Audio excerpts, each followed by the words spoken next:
हुकूमत अदलिया से मुतालिक आईनी तरमीम आज पार्लियामेंट में पेश करेगी। कौमी असम्बली का इजलास आज 11:30 बजे होगा। कौमी असम्बली इजलास से कबल वफाकी काबीना का इजलास होगा जिसमें आईनी तरमीम की मंजूरी ली जाएगी। आईनी तरमीम की मंजूरी के लिए नंबर्स गेम पूरे करने का मिशन भी जारी है। हुकूमत और अपोजिशन अपने अपने महाज पर मुतहर्रिक। मौलाना फजल रहमान के वोट फैसला कुन होंगे।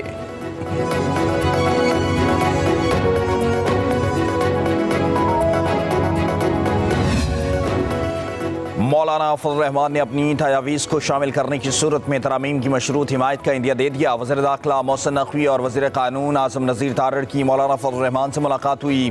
वफाकी वज़रा वज़ीर आज़म शहबाज शरीफ से भी मिले। मुजव्वज़ा आईनी तरामीम पर मौलाना के मौक़िफ़ से भी आगाह किया। Chairman People's Party Bilawal Bhutto Zardari भी मौलाना फजल रहमान की रिहाइशगाह पहुँच गए। मुशावरत के बाद बिलावल भुट्टो विक्ट्री का निशान बनाकर वापस रवाना हुए।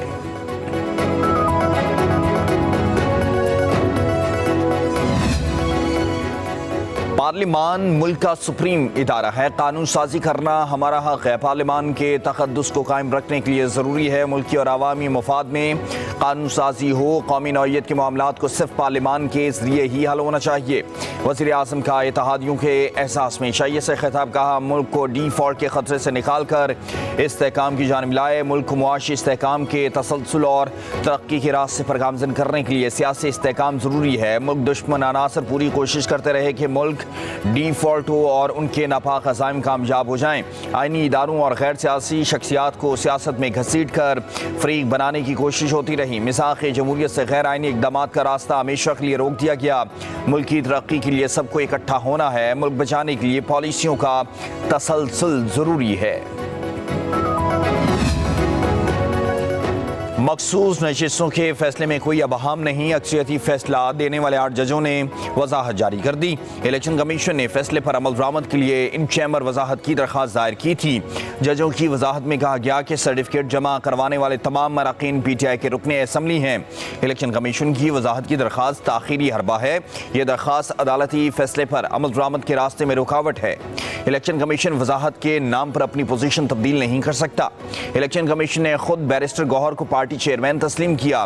फैसले पर फौरी अमल दरामद का हुक्म अमल कौमी और सूबाई असम्बलियों पर भी होगा।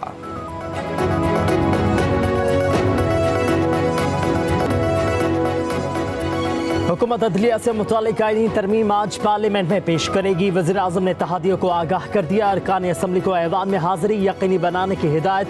कौमी असम्बली इजलास से कबल वफाकी काबीना का इजलास होगा जिसमें आईनी तरमीम की मंजूरी ली जाएगी।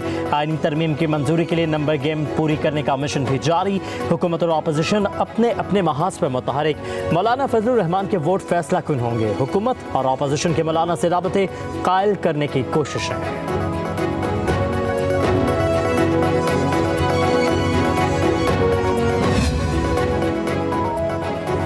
मौलाना फजल रहमान ने अपनी तजावीज़ को शामिल करने की सूरत में तरामीम की मशरूत हिमायत का इंदिया दे दिया।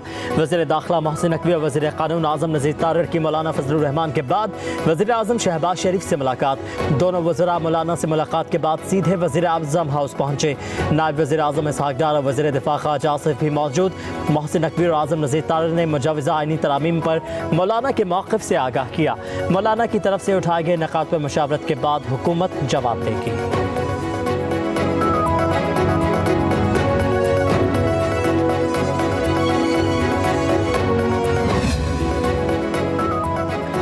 अपोजिशन वफ्द की वापसी के बाद वज़ीर दाखिला मोहसिन नकवी की एक बार फिर मौलाना फजल रहमान की रिहाइशगाह आमद। मुलाकात में आज होने वाली कानून साजी पर तबादला ख्याल। वज़ीर दाखिला के बाद chairman People's Party Bilawal Bhutto भी मौलाना फजल रहमान के घर पहुंचे। किस उम्मीद से आए हैं, सहाफ़ी का बिलावल से सवाल। बिलावल भुट्टो जरदारी ने जवाब दिया, उम्मीद पर दुनिया कायम है।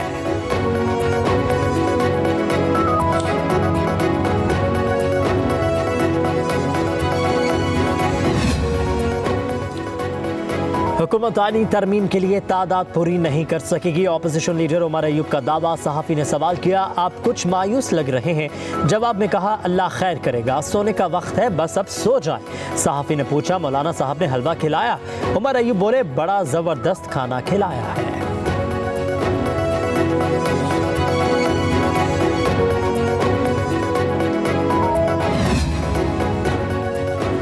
कौमी असम्बली का इजलास आज दिन 11:30 बजे मुनक़िद होगा। इजलास का 6 निकाती एजेंडा जारी कर दिया गया। आईनी तरमीम और कानून साजी से मुतालिक बिल एजेंडे में शामिल नहीं। हुकूमत की जानिब से आईनी तरमीम और कानून साजी ज़िमनी एजेंडे के तौर पर पेश किए जाने का इम्कान है।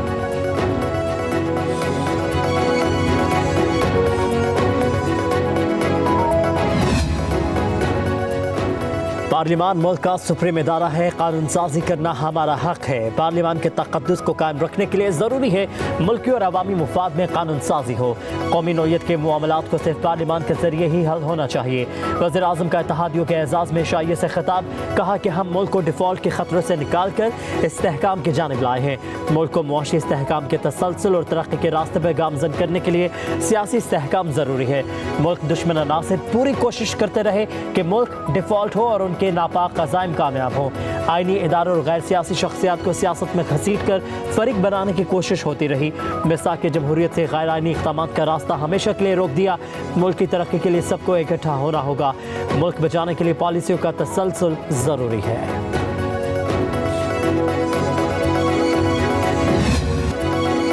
मखसूस नशिस्तों के फैसले में कोई अबहम नहीं। अक्सरियती फैसला देने वाले 8 जजों ने वजाहत जारी कर दी। इलेक्शन कमीशन ने फैसले पर अमल दरामद के लिए इन चैम्बर वजाहत की दरख्वास्त दायर की थी। जजों की वजाहत में कहा गया कि सर्टिफिकेट जमा करवाने वाले तमाम अरकान PTI के रुकन असम्बली हैं। इलेक्शन कमीशन की वजाहत की दरख्वास्त ताख़ीरी हरबा है। यह दरख्वास्त अदालती फैसले पर अमल दरामद के रास्ते में रुकावट है।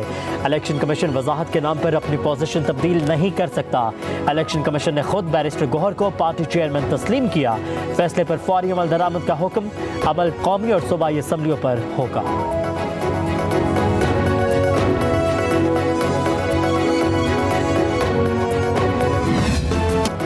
यह तासुर दुरुस्त नहीं है कि इलेक्शन कमीशन ने बैरिस्टर गौहर को PTI का चेयरमैन तस्लीम किया। PTI के इंट्रा पार्टी इलेक्शन का मामला अभी तक इलेक्शन कमीशन में ज़ेर गौर है।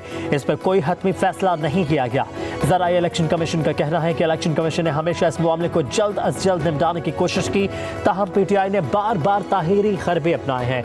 इलेक्शन कमीशन सुप्रीम कोर्ट के फैसले पर अमल दरामद करते हुए किसी किस्म की ताख़ीर का जिम्मेदार नहीं। हमने बर वक्त सुप्रीम कोर्ट में दरख्वास्त दायर की। इलेक्शन कमीशन एक आईनी इदारा है, वो अपने खिलाफ किसी भी किस्म की धमकी को कबूल नहीं करेगा। आईनी इदारों के साथ इस तरह का बर्ताव कतई तौर पर मुनासिब नहीं।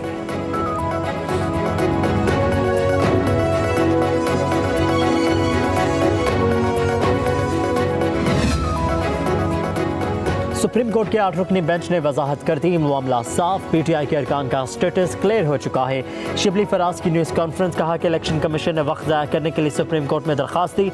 रहीम यार खान में इलेक्शन हुआ तो उसका फौरी नोटिफिकेशन हो गया। PTI के हवाले से फैसले नहीं किए जा रहे। ये बदनीयती मुल्क को नुकसान पहुँचा रही है। पाकिस्तान के अवाम इस वक्त साजिशी सियासत, गालम गलोच की सियासत, कैदी नंबर 804 के साथ खड़े नहीं है। एक बयान पड़ा है कैदी नंबर 804। इस शख्स ने अपनी सियासत को चंपाने के लिए, अपने जाती मसले में, अदालत के केसेस में रिलीफ लेने के लिए हर आईनी इदारा पे हमला किया है। तजवीज देता हूं तरीके इंसाफ को कि इसको अब तहकीकात करे कि क्या ये वाकई खान साहब का स्टेटमेंट था या नहीं। एक तरफ मौजूदा चीफ जस्टिस के खिलाफ कंटेम्प्ट ऑफ कोर्ट किया गया है, दूसरी तरफ आर्मी चीफ ऑफ स्टाफ पे सियासी इल्जामात लगाए गए उस ओहदा को मुतनाज़ा बनाने के लिए। अगर खान साहब ने ये स्टेटमेंट दिया है और उन कॉन्सिक्वेंसेस को उसको भुगतना पड़ेगा। कैदी नंबर 804 ने हर रियासती इदारे पर हमला किया, अवाम उसके साथ नहीं है। Chairman People's Party Bilawal Bhutto Zardari का कौमी असम्बली में खिताब, कहा कि गुज़श्ता रात भी जमहूरियत पर हमला किया गया। जो इल्ज़ामात लगाए उनकी वजाहत करना होगी, नताइज भुगतना पड़ेंगे। बानी PTI ने बयान में आर्मी चीफ को मुतनाज़ बनाने की कोशिश की। चीफ जस्टिस के खिलाफ भी तौहीन अदालत की गई। PTI तहक़ीक़ात करे, क्या ये बानी PTI का बयान है? कहा कि आगे बढ़ना है तो आवाम की राय को कबूल करना होगा। रहीम यार खान ने नफरत की सियासत और तकसीम की सियासत को शिकस्त दी। ज़िमनी इलेक्शन के नताइज ने बता दिया कि अवाम कहाँ खड़े हैं। चाहता हूँ कि हम मिलकर मस्बत सियासत करें।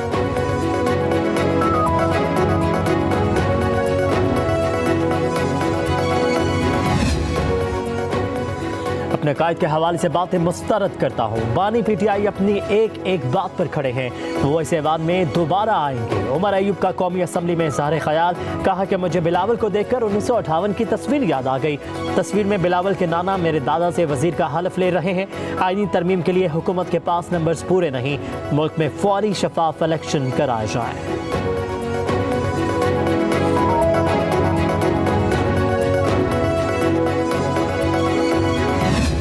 माहौल जो है इस हाउस में क्रिएट हो गया हुआ है और उसका जिम्मेवार जो है वो वाहिद शख्स है, वो बानी पीटीआई।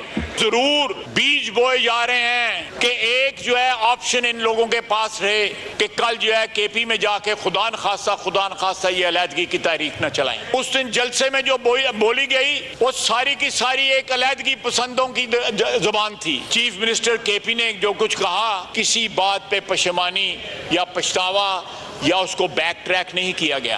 वो पाकिस्तान की वादत के खिलाफ था। अगर कोई करप्शन के सबूत दे तो उसके ऊपर इल्जाम लगाते हैं। ये जो ट्वीट किया है बानी पीटीआई ने, उसके बाद कोई शक रहता है, लेकिन अभी भी डबल गेम हो रही है। ट्वीट के जरिए पीटीआई ने अपनी सोच एक बार फिर वाज़ेह कर दी है। वज़ीर दिफा ख्वाजा आसिफ का कौमी असम्बली में खिताब, कहा कि बानी पीटीआई जो बीज बोने की कोशिश कर रहे हैं उनके नताज बहुत खौफनाक होंगे। बानी पीटीआई की पॉलिसी दोगली है। वज़ीर आला खैबर पख्तूनख्वा के जरिए राबता रखना चाहते हैं। अली अमीन ने जलसे में जो जुबान इस्तेमाल की वो अलहदगी पसंदों की जुबान है। गंडापुर भी डबल गेम खेल रहा है। कहा कि बिलावल भुट्टो की तजवीज़ पर कमेटी बनाई गई। कमेटी इजलास का माहौल देखा तो वॉकआउट किया। इस कमेटी के रहने का अब कोई जवाब बाकी नहीं रहता।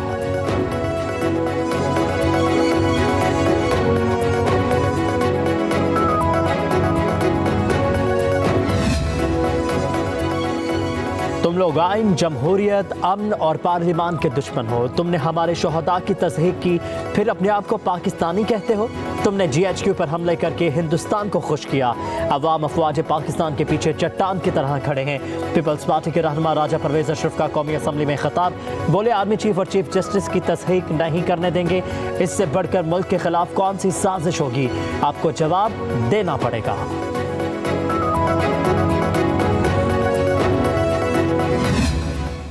9 मई सानिया भी है और इसके अलावा बहुत सारी चीजें। वो ये है कि 8 से 10 अप्रूवर तैयार हो चुके हैं। कौन कौन शख्स कहां कहां बैठ के प्लानिंग करता गया है, ये इंशाल्लाह चंद दिनों में पूरी कौम के सामने आ जाएगा। इनको जज अपनी मर्जी के चाहिए, इनको फैसला अपनी मर्जी का चाहिए, इनको जनरल अपनी मर्जी का चाहिए। जनरल आसिम मुनीर के खिलाफ जब इनको खदशा हुआ तो आपने देखा होगा कि रावलपिंडी के अंदर धरना दिया गया। काजी फायज ईसा का जब उनको मालूम हुआ कि ये चीफ जस्टिस उसके खिलाफ रेफरेंस लेकर आ गए, जिसे अफगानिस्तान अच्छा लगता है, जो हिंदुस्तान जाना चाहता है, जो इजराइल में जाना चाहता है, तो सुबह उसका वीजा लगवा के हम भेजने के लिए तैयार हैं। सानह 9 मई में मुलविस लोगों का फैसला कुछ दिन में आ जाएगा। रहनुमा मुस्लिम लीग नून हनीफ अब्बासी की मीडिया से गुफ्तगू, कहा कि चीफ ऑफ आर्मी स्टाफ की तैनाती के वक्त पीटीआई ने रावलपिंडी में धरना दिया।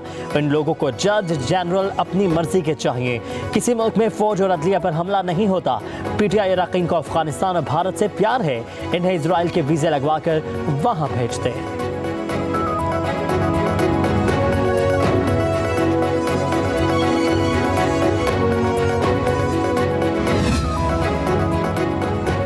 नंबर्स पूरे होंगे तो बिल पास होगा। बिल सामने आएगा तो हिमायत या मुखालिफत का फैसला करेंगे।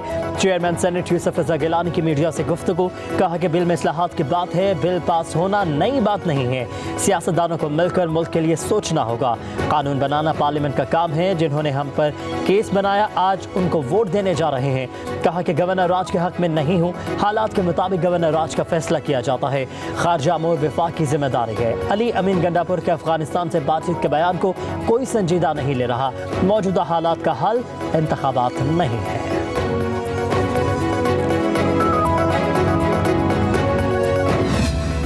Now I come to the nitty gritty. वो फरमा रहे हैं कि जी नंबर पूरे नहीं, जैसे आपने भी फरमाया। मुझे हैरानगी है कि with all due respect chairman साहब, आप प्राइम मिनिस्टर रहे हैं, आप स्पीकर नेशनल असेंबली रहे हैं, आप चेयरमैन सेनेट रहे हैं, लेकिन आई एडमायर योर पेशेंस। आपको कोर्ट को कहना चाहिए, is none of your business but you are asking me as chairman of the senate. ये आपका काम नहीं है भाई, हमारा काम है जो लेजिस्लेशन करना, कब करना, कैसे करना। आप मुझसे क्यों पूछ रहे हैं? चेयरमैन सेनेट क्यों पूछ रहे हैं कि मेरे पास नंबर्स हैं या नहीं? चेयरमैन साहब, ये आपका काम नहीं है, कानून साजी करना हमारा काम है। नायब वज़ीर आज़म इसहाक डार का सेनेट में इजहार ख्याल, बोले कहा जा रहा है कि छुपकर कानून साजी हो रही है, एक हिकमत अमली भी होती है। माजी में हर कोई कानून साजी करता रहा है। पीटीआई दौर में आधे घंटे में 22 तरामीम हुई थी। मिसाक जमहूरियत में आईनी अदालतों का खाका मौजूद है। हमें असूलों की सियासत को नहीं छोड़ना चाहिए।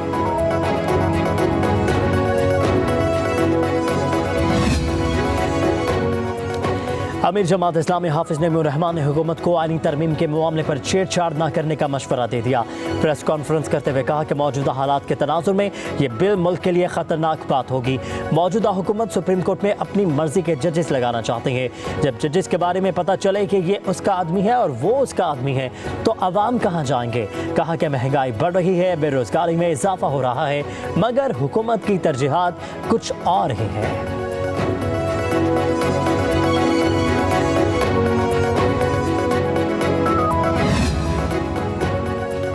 हुकूमत की आला अदलिया के जजेस के रिटायरमेंट की उम्र बढ़ाने की तैयारी। आईनी तरमीम में रिटायरमेंट की उम्र 65 या बढ़ाकर 68 साल करने की तजवीज़। आईनी तरमीम बिल की मंजूरी की सूरत में सुप्रीम कोर्ट के तमाम जजेस की तारीख रिटायरमेंट तब्दील हो जाएगी।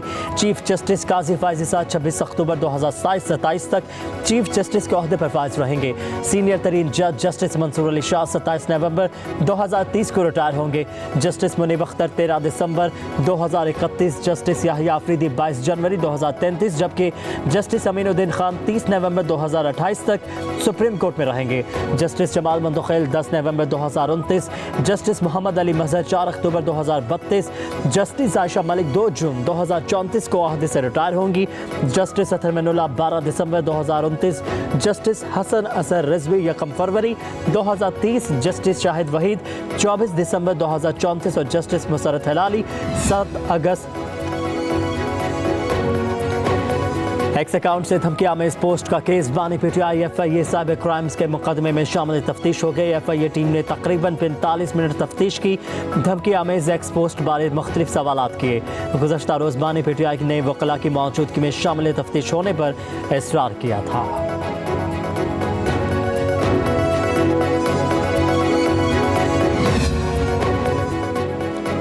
इंसदादी दहशतगर्दी अदालत इस्लामाबाद ने पीटीआई रहनुमा शुएब शाहीन की जमानत बाद गिरफ्तारी मंजूर कर ली, रिहा कर दिया गया। शेर अफजल मरवत, शुएब शाहीन, शेख फकास, जैन कुरैशी और दीगर की दरखास्तें जमानत पर समाअत। ड्यूटी जज ताहिर अब्बास सिफ्रा ने कहा प्रोसिक्यूटर राजा नवीद नहीं आए, इसलिए समाअत एक रोज बाद हो जाएगी। वकील सफाई ने कहा कि एमएनए सब जेल में है। शुएब शाहीन पर पिस्तौल का इल्जाम है, मगर बरामदगी एक डंडे की हुई है।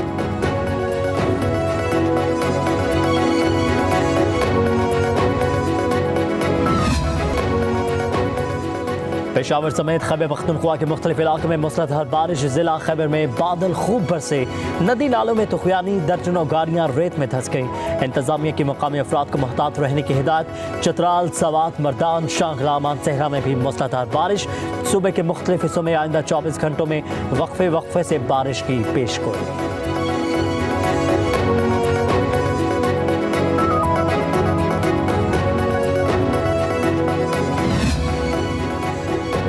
वज़ीर आला पंजाब मरीम नवाज ने पिंक सॉल्ट की बरामद पर पेशरफ्त के लिए जामे प्लान तलब कर लिया। कहा कि गिरा कदर मुल्की ज़खायर को कोडियों के भाव नहीं बिकने देंगे। पाकिस्तान के लिए पिंक सॉल्ट खजाने के मुतरादिफ है। वज़ीर आला मरीम नवाज ने इजलास में पिंक सॉल्ट के लिए वैल्यू एडेड इंडस्ट्री का प्लान तैयार करने का भी जायजा लिया।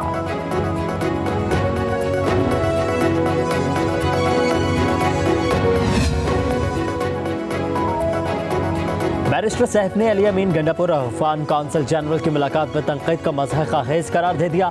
एक बयान में कहा कि जाली वज़रा की तनकीद बेमानी है। शहबाज शरीफ ने भी बहैसियत वज़ीर आला मुख्तलिफ ममालिक का दौरा किया और तजारती मुआहिदे किए।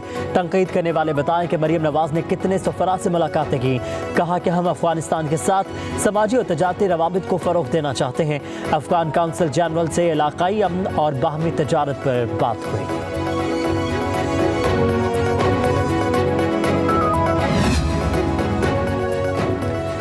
मुल्क की खारजा पॉलिसी वफाक बनाता है, सूबे नहीं। अपने सूबे की बेहतरी के लिए सफ़ीरों से मुलाकात करना अच्छी बात है।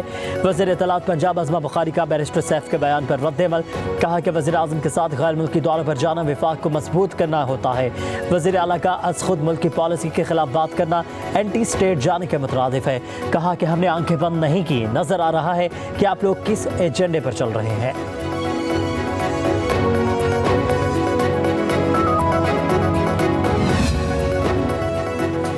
आसिफ जरदारी को जेल में कोई सहूलत मुयसर नहीं थी, बच्चों से मिलने की इजाज़त भी नहीं थी। बख्तावर भुट्टो जरदारी का बानी PTI के बयान पर रद्द-ए-अमल। कहा तहरीक इंसाफ के दौर में अदालती अहकामात के बावजूद आसिफ जरदारी को ईद पर भी बच्चों से मिलने की इजाज़त नहीं दी गई। AC था, ना ही इंसुलिन रखने के लिए फ्रिज दी गई थी।